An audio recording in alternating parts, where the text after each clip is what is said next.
Well, I So have we'll a just, particular individual random question. yeah. If I manage to actually get my license approved, which Indiana will let me do before I graduate, when I sign paperwork, would I sign it with a BS or an MS?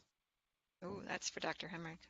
Uh, That makes sense? I don't- Like, because I wouldn't have my degree yet. Right. yeah, I think technically you'd have to sign it with a BS, but if you were a CFY SLP at that point, under their whatever they're licensing you as, you could probably put that, and so sort of balances it out. Yeah, I think that's what you would have to do. Okay. I tried Mhm. asking my state, but they're as helpful as you can imagine with my particular questions. So, States aren't terribly helpful with anything like this. It's not well, what that was they when they do. informed me I wouldn't be able to consider myself an SLP until I actually have my C's, and I'm like, well, thank you for that information. So, Hi, Sid. hey, Hi. said, How are you? Hello.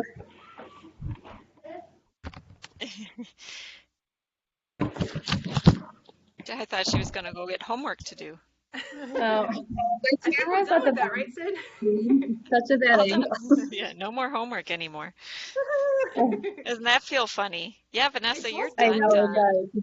It's quite the adjustment. I've started like 7 different projects around the house. Like, Uh-huh. don't know what to do with all this. Hobbies return to your life. Uh-huh. Yeah. Yeah, Nothing Vanessa, so like what it. are you going to pick up as a hobby now? Oh, me or Sid? You. Oh, well, maybe I'll actually sew something again. I don't know. Or finish all my half-done DIY projects. Not looking That good, though. We'll see. it sounds I way keep filling my appealing. schedule back in with extra stuff, so I don't know. Okay. Well, we're at 7:01. So, Sydney, we already addressed one specific question that Vanessa had about licensure. Do you have anything specific to you wanted to ask? I had more of like an opinion question that I wanted to ask you guys, and then I have to go put Lily down, so I wasn't gonna stay on too long.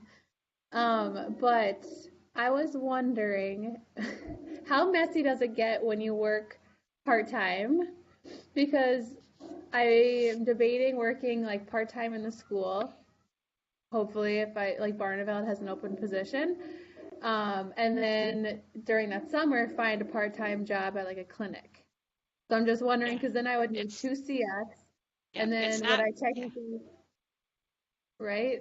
Yep, it's not I wouldn't call it messy. I think once you get over two, it starts to get a little bit messy. Okay. But I know I don't want to say a lot. Hi, Allison. I know enough of our alum, Dr. Hemrick does too. I know that either does part-time in two different places during their CF or starts a Yeah. CF somewhere and then discontinues at that place and picks it up somewhere else. So two or three Okay. different places that they were at during their CF. And as long as you keep all of your paperwork sort of neat and tidy and you have those three reporting periods that are documented, um, technically you could be at one place. If you're at one place just for one day a week, that wouldn't have to be part of your CF technically. So let's say you were in a school district for 4 days a week and you were at a pediatric outpatient clinic for one day a week. Technically, you could just use the school district position and that CF supervisor as your CF.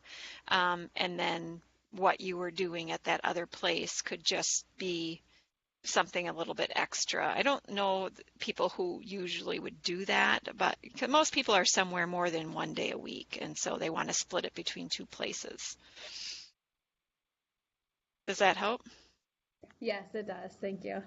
Yeah. Sorry. And I Okay. wouldn't resist the urge to do that. I think it's kind of cool when you guys graduate to stay as much of a generalist as possible at first, if that's your Right. desire, to stay on top of, all of that stuff when those opportunities are there for you, and then start to maybe narrow eventually. That might be an ideal, but that's not what everyone wants to do. So Okay. I think it's kind of cool when you can split a CF between multiple positions. Okay. One All thing you right. don't want to do, this kind of relates, hi Valerie too, hi Allison, um, Yeah. and we'll say this right now, I might say it again as new people join, but when you're on in your CF, in every state that I know of, and I know there are some exceptions, you have to be on a temporary license. You have to have someone with their Mhm. C's who's vouching for your work, signing off on things that need Cs, etc. So if it, like in Wisconsin, and I know this is true for so many states, when you apply for that temporary license, someone from an agency that's employing you puts their credential on the line as being the supervisor of that experience. So if the Barneveld Schools has an SLP with their Cs who's signing temporary DSPS licensure paperwork, you can't then just go off to Communication Innovations one day a week and do some of your time there. Someone there also has to sign a temporary licensure form, because the work you do there, that Barneveld School District SLP should not be liable for the work that you do at the pediatric clinic. So Right. your temporary license is very much specific to a setting and someone who's supervising you in that setting. And I think that's going to be true for most states. But Dr. Hemrick, do you know any general sort of statement about that different from that? No, that makes sense. And the other thing with temp license is just look at how long it lasts and when you have to renew that. And you Right. can, if you're doing a part-time CF, we just had a question from a current CF from the online cohort last year. And her state was trying to tell her that she couldn't renew her temporary license. That's not true. So just make sure you kind of keep track of that. You absolutely can. And we actually had to show her the language online that her state has out there to show her state licensing agency, because you're not going to get people on the phone who often know what you're talking and asking about when you're following up on some of these details, because they're responsible for all sorts of, clerical staff people are responsible for all sorts of licensure categories, and I know what I know about Wisconsin's DSPS mostly from Dr. Sather, because he sits on the board. And so it was just a handful of years ago he brought to my attention that there was a complaint filed because someone was splitting their CF between a school district and a hospital, or a pediatric clinic and a hospital, and had one SLP who was being a CF supervisor of that person at the pediatric clinic undocumented. But then something was a mishap at the hospital site, and no one at the hospital site was on record as being a supervisor of that CF. And so it got really messy. And another situation he shared where someone's temporary license, let me think, they were on their temporary license. They started with a pediatric clinic, and then halfway through their CF, switched over to a school or a hospital, but never got an official switch of paperwork that they had a different CF supervisor with the state. They were documenting it on their ASHA paperwork that someone different with their Cs was going to be reporting at their second or third reporting period, but at the state licensing agency, the state still thought the school district SLP was the temporary license supervisor, and it wasn't, and something was a mishap at the hospital site, and that's problematic. And I know these are really exceptions to the rule, but it's still worth mentioning, because you don't want to end up on a list of people who aren't allowed your license after you're done with your CF because of some mess up like that. And I think that would be a real extreme situation to happen, but you just want to avoid it. And we have Dr. Kovacs who joined us, I see. I don't think you folks have him for anything. Do you want to say hello, Dr. Kovacs? We can't hear you yet, We Tom. can't hear you.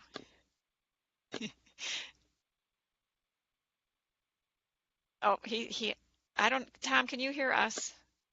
Okay, he can hear us.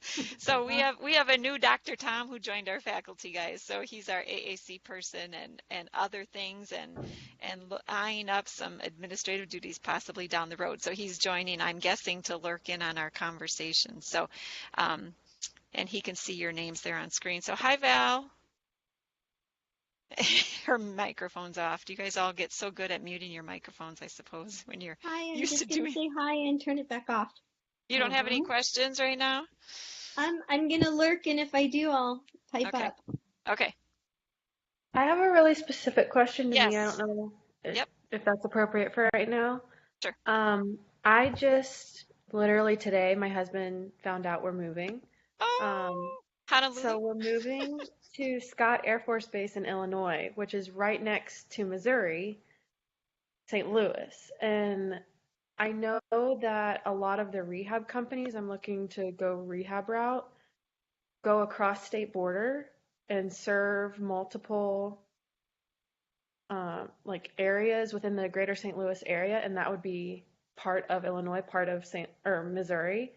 So for my CF, would I have to get a temporary license for Illinois and for Missouri, or just where they're basing? Yes. At both Okay. states. Didn't you do that, Dr. Hemrick? Did you have something like that? No, well, no, I was just in Iowa for mine, but Okay. yeah, anytime that you're going to cross state lines, and it's likely, Allison, that you're going to, so you have to get Yeah. licensure in both states, you should demand that that company help you out with that. If you have to pay Okay. for 2 licenses, they should be helping you with that. And Yeah, I I have would, another question yeah. about the whole licensure thing. So do I apply for a license before I get a CF position, or do I wait until I get You that can't get a CF position license. and get Yeah. somebody to train? Yep, you can't, at least in those Okay. states you're mentioning, and in Wisconsin, some states could be different, but most states that I'm familiar with, you have to have an employer ready to sign off on your temporary. You can't get a Okay. license until you have that. Now, there probably are exceptions out there, so feel free to look into that, but most of Okay. the time you're going to hit that form that Yeah. asks for that person. Yep. Okay. So So, for right now, I don't need to be doing anything other than focusing on my praxis and yeah, graduating. well, and Okay. I would just take a peek at Licensure those wise. regs on the Okay. Missouri and Illinois, just to make sure there's not something else. Illinois, you're not mentioning public schools right now, but it's arduous, and you'll be able to get it if you want the school's license in Illinois. Good thing you have lots of public school hours because they require Yeah. 150. So, Okay. yeah, but they require some other things too, and we're able to, the way we've put our grad program together, we have a letter kind of template ready to go for Illinois public school license to show how our Okay. curriculum meets their expectations. But just focus on the job search and your praxis and all of that, and just remember for everybody, whatever states your client's bottoms are sitting in is where you have to hold a license for. So if their little behinds are seated in Florida Just and like you're doing telepractice. telepractice, you have to do your license for Florida too. So for you, the states that you're going to be going to. Yep. So I have another question about Illinois school system, because I wouldn't mind going to schools either, but I am going to try for rehab first. But if I do go the school route, do I need to get the specific school license, not the medical license? And there Yep. are two different ones for For Illinois. Illinois. Yep. Okay. Yep. And still Would for it be quite a smart few to just try states. for both? Yeah, usually that's The fine. Like training? in Wisconsin, it used to be the situation where you don't want to get your school's license unless you're taking a school's job, because we had this PDP, our professional development plan, and that clock would start as soon as you got that license, and then you'd have to, your PDP clock would start. You'd have 5 years to renew, and if you weren't working in the schools during that time, you didn't want that clock to be ticking. So you didn't want Okay. to start that license until you start a school's job. Until you have your C's, I would just get the license you need, because For you my need CF. temporary license for your Okay. CFY. Yep. And once you have your C's, get licenses galore if you want, because Okay. then they're easier to get. You usually, for lots of states, and whether it's schools or health license, just Yeah. showing the C's is sometimes enough. You don't have to jump through extra hoops usually. So I always recommend people just get the temporary licenses that they need for their CFY position. Okay. Thank you. But yeah, if you're getting the Illinois schools license down the road, when Hmm. you contact Dr. Samuelson, just let her know that state. She's kind of got the language all ready to go with the letter, because she'll have to draft a letter. It's Okay. a very unique situation, and now we've done it a couple of times, so we're pretty Okay. much equipped to handle it. So I have another question regarding military life. So every time I move, I'm going to have to get a new license, more than likely. Well, and that Correct. Oh, sounds a lot like, absolutely. Dr. And Elledge, her life of the wife of a pilot. I think she yeah, held like 8 different licenses well, for. that's my thing. Like, so whenever I go to get a license, do I have to ask you guys for stuff every Sometimes, single not time for always. the rest of my career? You're gonna hit states Okay. where all that they want is to see the last state you were licensed in, to see that Okay. documentation. Some states, I think Dr. Elledge found when she went out to Connecticut just now, New Dr. Hamrick, Hampshire. New Hampshire, didn't she have to show all of the previous states' Every licensors? single one, including Jeez. her old under her maiden name. It was awful. So I think I that's gotta becoming remarry. more and more common. So be Really? prepared to do that. I mean, keep track of all of your stuff and Yeah. be ready to do that. Mm-hmm. So if I want to hold a license in Ohio where I'm from, like no matter what, just in case my husband gets deployed and I go back for a while or something like that, will that help me if I try to get a license in another state to hold a permanent license in Ohio, or does it not really matter? It could. It Probably depends on doesn't the matter. state. It doesn't matter to some states. Like, I don't think it would matter to Okay. Wisconsin, but it might matter a whole lot to Maine. They may say, oh, cool, then they vouched for you, you're good here. Okay. It's just so, it's one of those things, states' rights, that they hold on to with Okay. clenched fists. So Right. there's lots of variety. Yes. Yeah. Yes. In some ways, Allison, it may not be worth doing until you know you're going to work there, Yeah. because it could be extra paperwork that you have to do if you go, to another state in between. Yeah. So the licensure process doesn't take that long. It's usually 4 to 6 weeks, I would say, at the Okay. most. And so, if that would happen where your husband was deployed, you would probably have enough time to get the Ohio license and figure out Yeah. what you're going to do and do all that. Okay. And the other All thing you right. don't want to have to do is keep track of all these states' Yeah. continuing ed requirements. There's a lot of universal stuff pieces now, but not always, and you don't want to have to worry about that if it's not something that you're actively using. Okay. Plus, And they're checking out the expensive. renewal fees. Yeah, that's what I Yes. was saying. Yeah. They are not cheap. What, ours jumped from what, $65 to like $265 or something? Yeah. But now it's going Yeah. to lower. They're going to decrease ours, but it's kind of all over the place sometimes. Thank you. Yeah. Mm-hmm. And any other questions from any of you folks? CFY, schools, getting jobs, license? While you're Crickets. thinking, I'm going to toss something out there, because I was just talking with Dr. Samuelson about it yesterday. Your ASHA form that you will need at the end of your CFY. The last year or two, we've been handing them out either at graduation or shortly after. I'm not sure what people do with them for the whole 9 months or a year. So we're thinking that going forward, we will just keep those until you are close to the end of your CFY and then send it to you. So you don't have to risk losing it. We'll just print it. So you just tell us when you want it, and then we will send it to you. So Vanessa, it looks like you're thinking about maybe earlier or something. I think a bunch of us want to apply this year because of the whole 2020 deal and ASHA switching all those things. So that might be different then. Yeah, What are they I'm not switching? sure if it I don't know if will- we need that form then, but I think a lot of us are planning on applying this summer just because we don't want to run into that regulation change. I'm not sure if you need that form before then or not. I can research it, but Yeah, we'll look into it too and see if you need that. We can absolutely give it to you guys. It's not a problem, but just something that last year got to be a little bit of a mess. Not anything that the students did, but we just were in this rush to send the forms out, and there really was no need to be in a rush to send the forms out. And so just keep us posted. If you want us to send it, we can send it whenever. Mm-hmm. and I if saw- we need a letter for our state board, you said we should just ask Dr. Samuelson, right? Yeah. Yes. And when And you, if you- yes. Yeah. Go ahead, Mr. When you contact her, yeah, when you contact her, you need to be really, I mean, can you imagine how she's inundated with Yes. 30 different states and 2 cohorts of graduates, and it's overwhelming because of all the requirements and what the language needs to say in the letter. So it's really going to expedite things if you make it really clear in an email that you send to her exactly what you need and what it needs to say. If she has to manually mail something, I don't know, is she asking for envelopes that are stamped and such, Abby? No, not at No, all. so Melissa will take Sending. care of that, but just make sure your email is very clear of where things need to be sent to and what deadlines are there, and give her as much space as possible in terms of timeline. She can't do anything official in terms of a official sort of seal from the university until grades are posted and your degree is officially conferred, which is about 1 to 2 weeks after commencement. And so an official seal can't happen until then, but sometimes people can get a letter that's a more unofficial statement from your program that you've met all of the requirements for the degree. And if your state licensure will allow that to serve as a placeholder to get you working sooner, then she's willing to send those letters as long as it's very clear what you need from her. Okay. And I thought Natasha joined, but I don't see her. Are you there?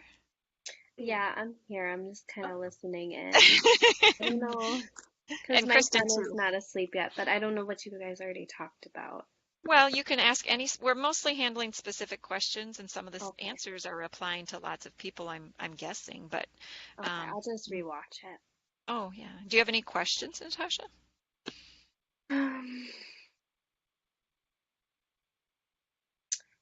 Not that I can think Okay. of right now. I kind of just wanted to see what other people had to ask. And Kristen's floating around out there too, I think, right? Hi. Yeah. Hi, there she is. Yeah. No, you just answered my question about that we can have like a letter saying we've met all of our requirements because Kansas, I've talked to the lady who licenses SLPs in Kansas and she said that that would allow me to get like a temporary license to work earlier. So that's my Yep. question. Yep. And usually the question grads have is how soon can I start making money? You know, how soon can I start working?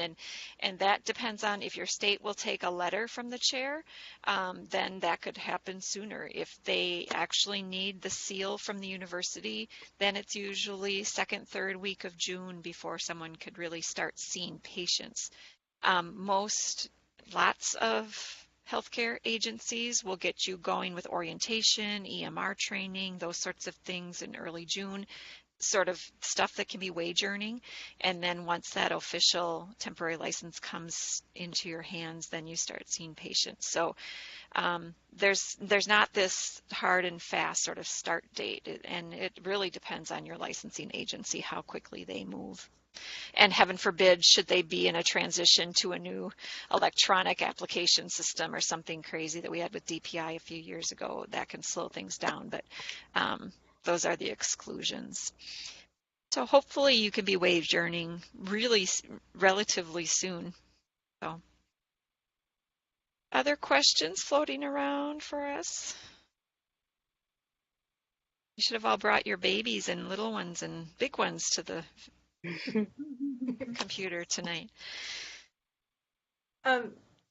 Related to salary, Yeah. you have a really good source for salary. Like I've searched ASHA, I've searched on the Bureau of Labor Statistics because I'm negotiating for this job and they want me to name a salary first and I really don't want to.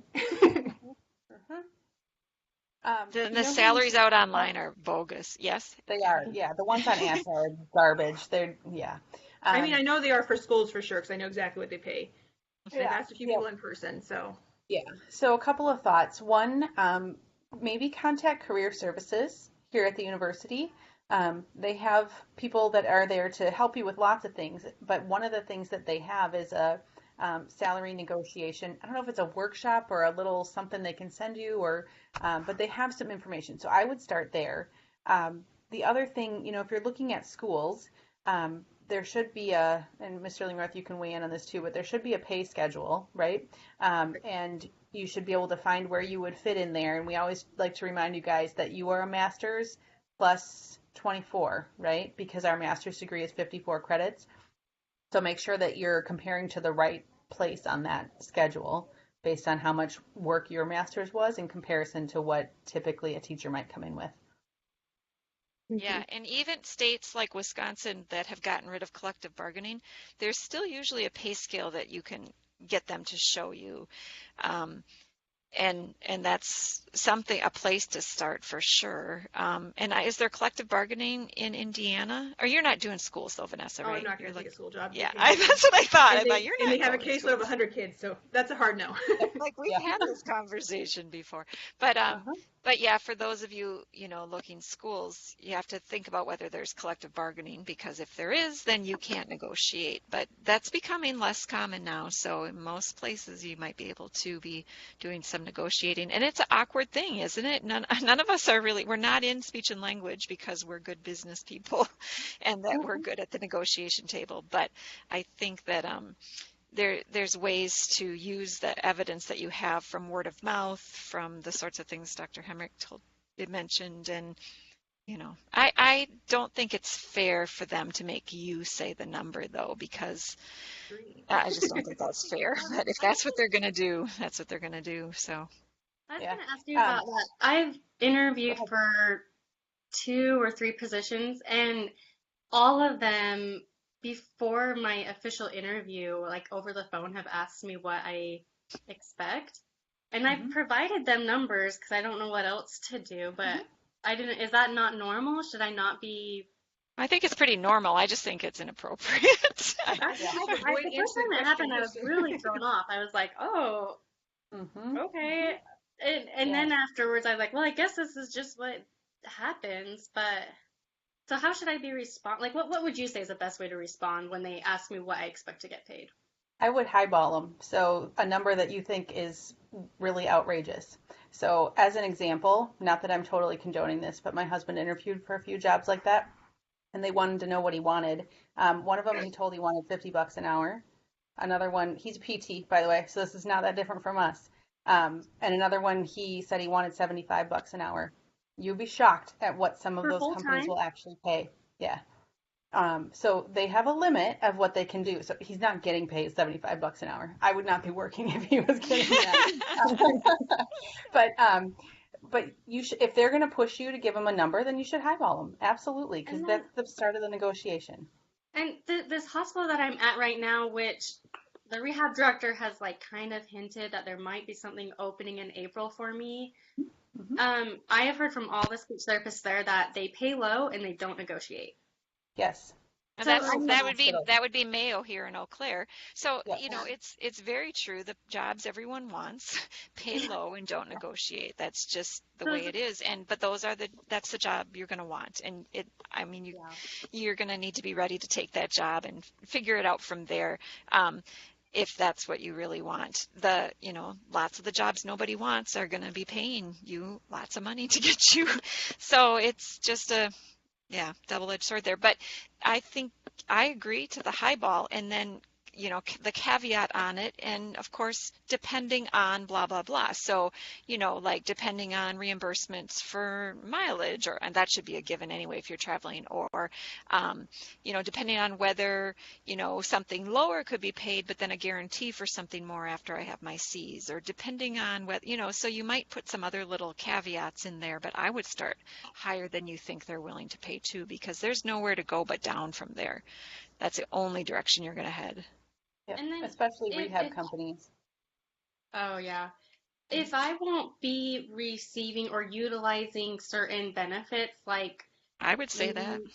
Yeah, so, and I said that on one interview, and then she just kind of went on this spiel about how, because I mentioned specifically healthcare, I get it through my husband, and I'm not really looking for anything. And she went on this huge, long rant about why benefits are more than healthcare, and how like you'll really need more, and which is probably, I mean, it's true, but there are a number of benefits that I'm not expecting to receive. So how do I bring about that conversation? Just like that, I would say, I'm cost savings to you in so many ways because there are so many benefits you might offer someone else that I am not interested or needing to receive. I think you just say it like that. And if that isn't valued by them, then that's fine. But it will be by others. So. Couple things to think about in terms of those negotiations, whether they'll pay your ASHA dues for you, whether they'll pay for your licensure, whether they'll pay for your CEUs. Those are benefits that, if the salary dollars are low, but they'll pay for some of those things, that is worth it because that stuff adds up really fast. Those things that you aren't allowed to practice as an SLP without those things in place, then those are the three things: licensure, credentialing, and CEUs. And they can't keep you in your position if you're not doing those things. Now, they may put that back on you, saying, well, you need to have those things in place to sell yourself as this profession. But it's almost unheard of for me to know of an alum out there who's not having their employer pay ASHA dues. That seems to be something I would just expect, but not as much licensure. But I would ask for it. I would ask for it for sure. Mm-hmm. And CEUs is kind of hit or miss, so it just depends on the company. And even if it's a company that will pay $100 a year for you to have a speechpathology.com membership so you can choose all the continuing ed you want, that's very, very cheap for them versus sending you to ASHA each year or something like that. So there's ways to ask for at least something in that respect. But And you'll get our prosems. You can still have our prosems, so don't forget about that. I have one unrelated. Yeah. Or sorry. Can you? Okay, unrelated, and it's about graduation, the actual graduation. There's the College of Education and Human Sciences will be at 9, and I was wondering if you guys are going to be doing anything just with the cohorts, an online and res program, res.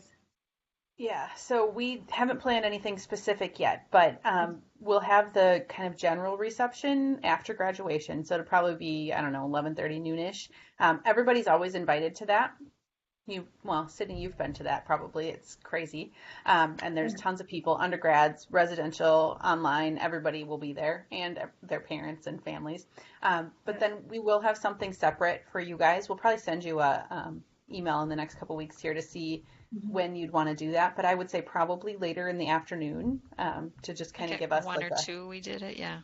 Yeah, so this year we might back it up just a little bit to give us a half an hour break between the two parties, so all of us introverts can recover before we have to do it again. Well, it's kind of nice because, it gives you time to go away and have lunch with your family if you don't want to go to the big CSD reception, and then just come back and have cake with us and have something a little bit more personal. Okay, perfect. So plan on it. Thank you. I have a question about graduation as well. Are you done, Sydney? I'm sorry.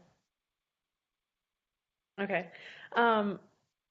So do we have like a hooding ceremony? Is that a thing? It's part of the graduation ceremony. So when they call you guys, they always do the master's students first. So you guys will go up on stage, and when they announce your name, then you get hooded by the dean and the associate dean of our college. So it's all part of the regular ceremony. It's not anything separate, but yes, that will happen. It's very touching. It's very special. Yeah. So we're like planning it right now. We're planning to come in on Thursday and then leave on Sunday. Do you think that's a decent amount of time for like everything I'll need to do? Also, I don't know if you'll know this. I've emailed the lady about graduation. She never emailed me back, but getting my cap, gown, and hood and things like that. Can I get that online, or do I have to go to that? Either way. Let me before you guys anybody does anything, let me get in touch with Julie Amanpour. It was the biggest mess ever last year. The year before that it was fine. And so she had a plan, and I can't remember right now what it was, but there was going to be a plan for you guys, so you don't have to worry about getting in here on Friday early enough to go pick up all your stuff, we'll figure something out. Okay. But that's plenty of time, Allison. Even arriving on Friday, staying through Sunday would give you time to show them around. But yeah, definitely. Okay. All right. Thank you. And then we might not have snow then. Hopefully not. I don't know. I would bet we might have some in the shadows still at that time. Yeah, Val's eyes got really big. Yeah, there's snow here, all right. 7 more inches coming this weekend. Yeah, so we're going to top over 60 inches pretty soon here. Awful. Well, and I was going to say when Allison, I don't know who brought up schools and salaries, but it's really, it used to be that we just didn't negotiate at all, either because we couldn't with collective bargaining, or we just weren't those types of people that we would ask for more or highball or anything. But I just think it's really important. Now, when I hear from colleagues of mine in the field what people are willing to pay starting SLPs, I would encourage you to start high. There would be a rare occasion that they would just walk away from the negotiations saying, no, to heck with you, we're not even going to offer you something else because we're way outside what you might want. So a good friend of mine from grad school is the speech and language director for the Neenah School District. And she said they're offering their starting CFs mid-60s. I mean, that's crazy. That's crazy, but that's what they're offering them. That's in a pretty rural-ish Wisconsin district. So not so rural that no one wants to live there either. I mean, a pretty appealing place to be. Hi, Bridget. Hi, guys. How are you guys? We're good. Good. I was just saying we need some kids in this meeting tonight. I got lucky. There we go. And we're kind of just tackling individual questions, and some of this stuff's applying to lots of people. So You've got any questions there about credentialing and licensure? I was, I think from what I remember, once we graduate May 25th, the process starts. So I already looked up what I need to do and what paperwork I have to do on my end, but it sounds like from the CF that I know, it took her about 2 weeks to get her license. That would be good. That would be a good case scenario, and that might be because your state moves a little faster, but that doesn't sound, completely out of the expectation. Good.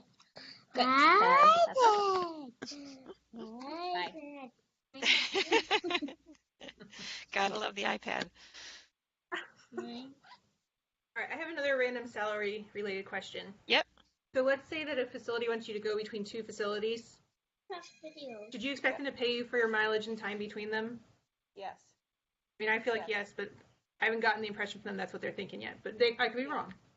I had a company try to not pay me for that. So when I was working in Milwaukee, I was based in Waukesha, but I was covering 5 counties, and they did not want to pay me for that. But, I just basically had to tell them I can't afford to do that. I can't travel that much without you reimbursing me for that time and that mileage. So that should be part of your negotiation. I don't think it's unreasonable to demand that. If you're going to drive your own vehicle and, you have to maintain your vehicle for that, then they should reimburse that.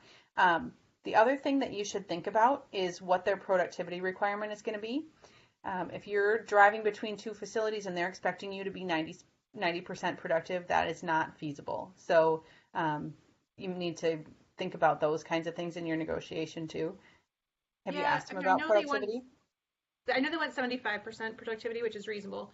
We haven't even talked about the commute yet, but I don't even think you could pull it off with the commute because these places are 40 minutes apart. So yeah. So then that would be part of the discussion is, does my drive time figure into my overall day as far as productivity goes? And, what are the penalties if you don't hit your productivity? Some places have things in place and lots of places just sort of talk to you about it and then that's it. So it would be worth looking at what those policies are if you don't meet basically they really want to staff the place that's 45 minutes away from me with part-time SLP. They have one full-time, but I told them I will only do it if they give me almost full-time hours. So then they're going to give me my other hours at one close to me. So, all right, good to know. Yeah, it's not bad to split between 2, but. And I was split between 2 schools in the same district, 7 miles apart, and my travel period was paid, and my little 7 miles a day, it added up, and it's important. That's part of what they're, like she said, if it's the expectation of your employment situation, that's on them. That's not on you. You could get 2 part-time jobs with 2 different agencies if you, wanted to. And you don't want to. You want that continuity, so they need to cover that. Okay, good to know. And they could have to hire 2 part-timers to make that work. Yeah, I know they've been paying PRN to cover that building, so I'm sure it's been costing them Yeah. Yep. Okay. Just ready for this conversation tomorrow. Sorry, lots of questions. Good. Yeah, that's good. Others? Bye and good night. Thank you for answering all the questions. Oh, hello. Hi. Bye. See you later. Have fun at UW Health. She's starting a really cool placement next week, so that'll be fun. Others? Who do we have left? Is Valerie, Bridget, Vanessa, Natasha? Are you still there? Kristen? Yeah. Anything? So I know I've talked to Vanessa about this. Those of you left online, who's right now planning on coming for commencement? I am. Bridget. Natasha. I'm coming too. I'm trying to work it out right now whether or not I'm coming solo or if I can come with my husband. So just trying to figure it out. But I'm coming. Yay. Very exciting. Anybody that's around on Friday, we're always in the office, so come visit. Okay, cool. Come help grade final exams. Oh, yeah. That would be awesome. Cool. Okay, well, if there's nothing else, you have anything else, Dr. Hemrick? I don't think so. We talked through most things. If you guys come across things as you're actually doing licensure paperwork and whatever, just get in touch. We already said this, but just in case to reiterate one more time, if you need things from Dr. Samuelson, letters to have things signed, the more information you can fill in, the more complete everything is, the better. You can always funnel things through me if you need to, but she's the one who has to sign off on everything. So that's your target. The ASHA forms, like I said, we'll send them when you need them, but we won't rush to get those to you immediately at graduation, unless you have a need for that right away. And I think that's everything. And just remember too that because right now, just in the past few weeks, we've had a flurry of troubleshooting to do with those that are approaching the end of their CFY right now. So some of this stuff won't really become an issue for you until next year at this time. So don't lose hope, or don't get frustrated, or I mean, you can get frustrated because we all get frustrated with licensing agencies and credentialing places and such, but don't panic, I guess, because what we're discovering is some of the people you're getting on the phone at some of these places just do not know what the rules are, and we have to educate them sometimes. So yeah, don't get too panicked. Just reach out for assistance, and we'll step in and help you navigate some of that at that time. I thought of one last thing. California folks. So Val, this is you. I don't know if we have anybody else. I don't think California folks on there. Just take a look, if you will, at the paperwork. There is a particular page within the California packet that Dr. Samuelson has to sign. And so if you guys have that ready to go, that helps. We've had a couple of people have issues with the educational license out there. I'm not sure. I think it was district specific, but just start looking at things earlier than later. Yeah, we had a couple of cohorts in a row have no struggle at all with the California educator license, and I think it was a district issue that someone in the most recent group had to get an extra letter from Dr. Samuelson or something, or she had to. I think she had to. Did she have to get Wisconsin license? And then I don't know, but it worked out. So it will work out. I'm certain it will always work out, but we just have to persevere. Yeah, I have two different agencies that I have to work through, and one of them's the teacher credential agency, and one of them's the state. And I'm pursuing both of them equally vigilantly, and it's going to be a lot of fingerprinting along the way. There'll be $50 for fingerprinting for every single job, I think. But as far as I can tell, I think I have everything sent to Dr. Samuelson already. And because I earned my teaching credential already, I think I met some pieces of that educational part, but we'll see. It's very confusing how you go about getting those licenses, and they don't make it easy for you to understand what requirements you're meeting. So it feels like the states who need SLPs the most have the hardest situation for licensure. So kind of backwards, but yeah, it is. But it'll be worth it. It'll be worth the work. yes, it will be worth it. It'll make grad school look easy. Your license. It better not last as long. No, it shouldn't. You'll be getting paid along the way too. So it'll be worth it. Good to see you guys tonight. Yeah, Thank you. good to see everybody. Thank you. Cohort, no, this will be worth their watch. They should view this. I'll get a link out tonight or tomorrow. Okay. Okay. Okay. Bye, guys. Bye.